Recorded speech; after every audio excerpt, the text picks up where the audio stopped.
la autotransformación a través del yoga.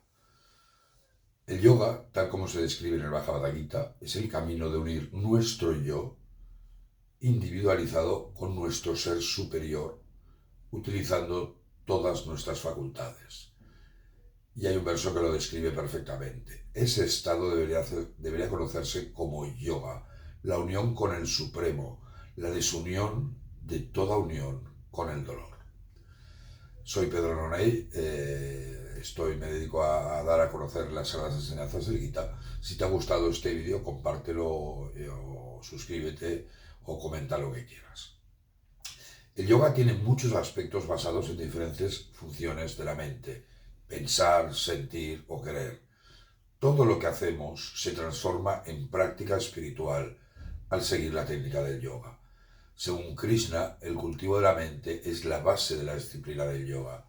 De hecho, la ecuanimidad mental es yoga, como nos dice en el Gita. Krishna dice: actúa, o Dhananjaya es otro nombre de Arjuna, sin apego, firme en el yoga, equilibrando la mente ante el éxito y el fracaso. El yoga es la imparcialidad de la mente. El Gita describe muy bien el equilibrio mental o la ecuanimidad de la mente, comenzando con instrucciones para nuestras actividades diarias ordinarias, hasta la realización final de convertirse en un Citta Prajna, es decir, una persona de sabiduría constante, alguien que no se ve afectado y que permanece ecuánime ante todas las vicisitudes de la vida: éxito, fracaso, salud o enfermedad, ganancia o pérdida, felicidad o miseria, el bien o el mal, etc., como podemos observar en el siguiente verso, donde Krishna dice: oh Arjuna, hijo de Kunti, el contacto de los sentidos con los objetos produce calor y frío, dolor y placer. Estas experiencias van y vienen, no son permanentes. Sopórtalas. Fijaros en el gran mantra: soporta todas estas dualidades que van a venir en tu vida, porque no son permanentes, son finitas y tienen un inicio y un final. Y más adelante de este capítulo 2 del Sankhya Yoga, Krishna nos dice: lucha porque es tu deber, tu dharma, tratando por igual el placer y el dolor, la pérdida y la ganancia, la victoria y la derrota. Cumpliendo así con tu responsabilidad, con tus deberes prescritos, nunca incurrirás en pecado. Y así el hombre logra o alcanza la autorrealización, tal y como vemos en el siguiente verso. El hombre autorrealizado considera iguales a un brahmana instruido y humilde, a una vaca, a un elefante, a un perro e incluso a un devorador de perros. Tengo otro vídeo explicando el significado de este verso, que es algo complejo y que solo se puede entender considerando en que todos elefantes, perros, devoradores de perros no son más que nombres y formas, y que debemos actuar como el hombre real y no el aparente. Al igual que con la ecuanimidad mental, también ensalza Krishna y recomienda la práctica de la visión unitaria, el Sama Darsana. Ver la unidad en la diversidad, tratando de percibir al infinito, a Dios, en el corazón de todos los seres y como el centro del universo, es la esencia de Sama Darsana. Ramakrishna lo explicó muy bien con su famosa frase: el conocimiento lleva a la unidad, la ignorancia a la diversidad. Y en el Gita vemos varios versos, muchos, refiriéndose a este concepto de unidad, ¿no? Y os voy a leer 4 que son maravillosos. Uno dice: el hombre centrado en el yoga mira a todos de forma imparcial, viendo a Atman en todos los seres y a todos los seres en Atman. Quien me ve en todas partes y a todo en mí, nunca desaparece de mí ni yo de él.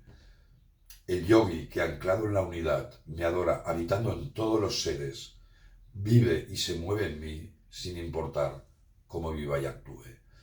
Y otro más os leeré: quien, comparándose con los demás, siente por igual el placer y el dolor para todos que para sí mismo, es considerado como el yogi más elevado. Otra práctica para unificar el ser es centrar la mente en el ser superior durante la meditación, en el camino del Jnana Yoga. El desarrollo de virtudes como el autocontrol, la veracidad y la no violencia, que también están en las Yoga Sutras de Patanjali, es esencial para la práctica de la meditación y es la base fundamental de la autotransformación.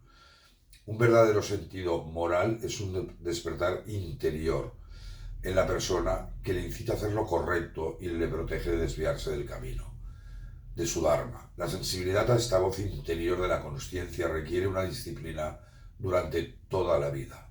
Además, como ayuda para la meditación, Krishna recomienda evitar los extremos en la vida diaria. Y os leeré 2 versos del capítulo sobre meditación.